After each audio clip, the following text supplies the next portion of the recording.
महादेव शिव शंभो महाप्रभु धवलेश्वराय नमो नमः।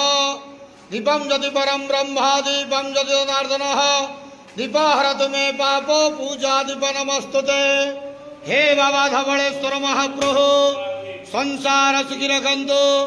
आज पवित्र वृष संक्रांति शुभ गुरुवार रे समस्त श्रद्धालु भक्त मान को आशीर्वाद करंतु।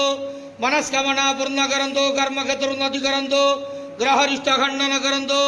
जगतर मंगल करंतु। विश्वर कल्याण करंतु। आपणकर नाम प्रकाश करंतु।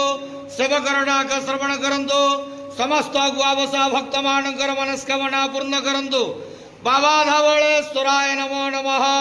संसार सुखी रखंतु आनंद केवार हरि बोलो। आज वृष संक्रांति शुभ गुरुवार रे समस्त श्रद्धालु भक्त मान को आशीर्वाद करंतु आनंद केवार हरि।